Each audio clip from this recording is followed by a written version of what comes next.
From what's left. The hours from 12 to 6 scared me as a child. Hidden hours of the night where everything was lost in darkness. I was never supposed to be up at these times. Perhaps that's why they held such fear for me. They were something I never should have seen.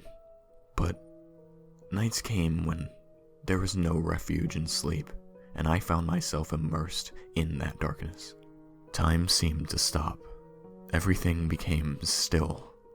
It was like I was the only thing living on the earth.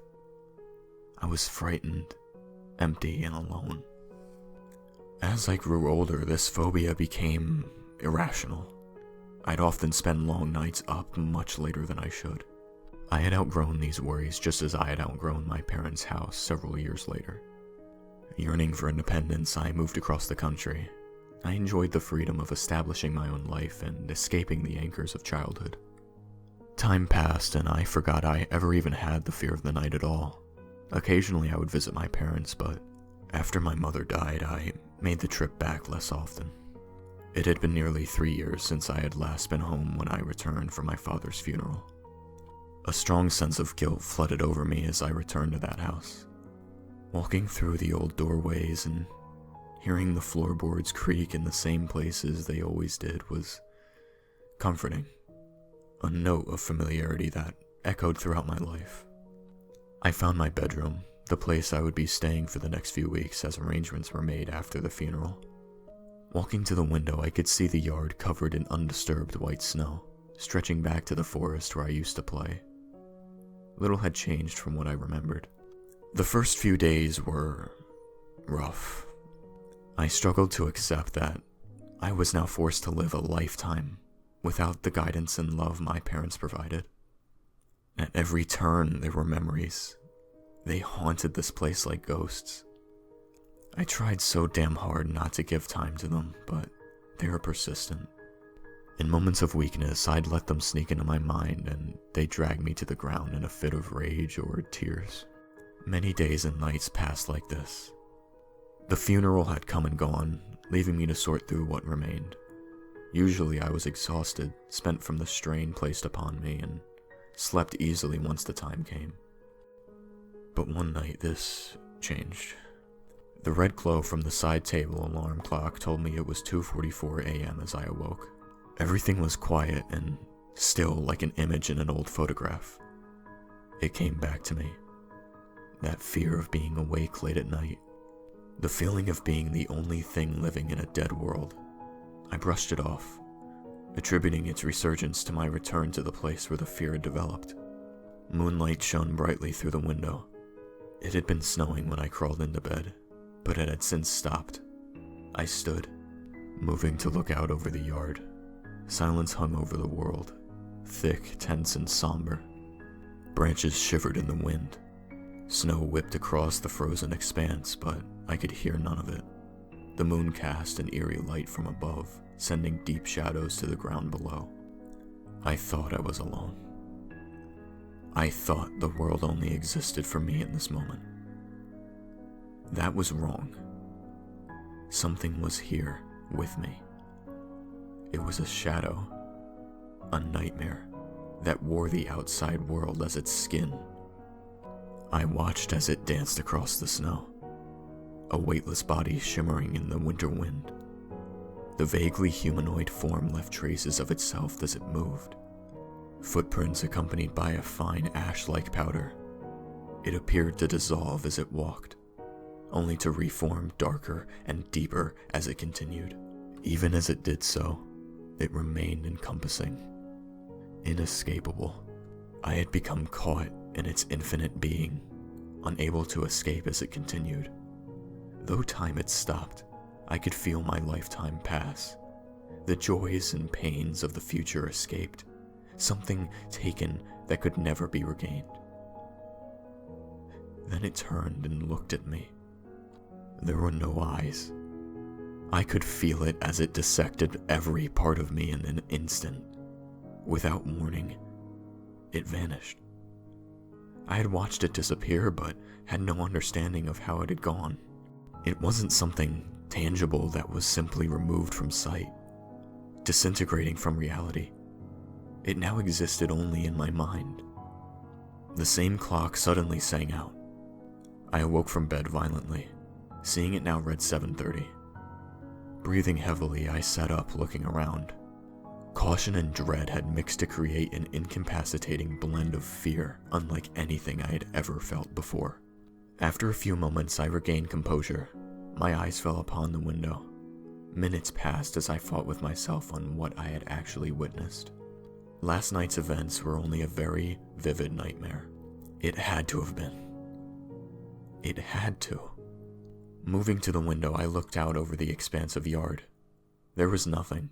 No indicators of what I had witnessed during that unholy hour. The view I saw now and the view living in my head were two entirely different worlds, unable to coexist together in my mind. The strain I was under vanished, slipping away as all fears eventually do. This proved it. What I saw was only a corrupting hallucination, likely brought on by the events that had upended my life. I could have accepted that, and I had until 2:44 a.m. the following night. Again, the glow of the bedside clock greeted me when I awoke. Any feelings of tiredness I felt were immediately replaced with the painful agony of worry. I couldn't move. The fear of what I might see if I did pinned me to the bed. I wanted to keep my eyes closed, but the distinctive groan of the floorboards forced them open. I looked, cautiously shifting my eyes over to the door. It was open. Boundless darkness stood on the other side, watching me. This unworldly form, an open mouth looking only to consume.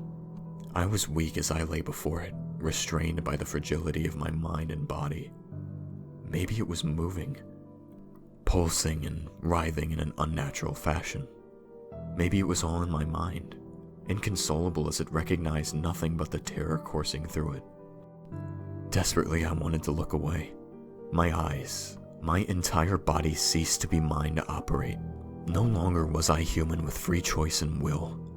I was lifeless. I was a doll, waiting to forget and be forgotten.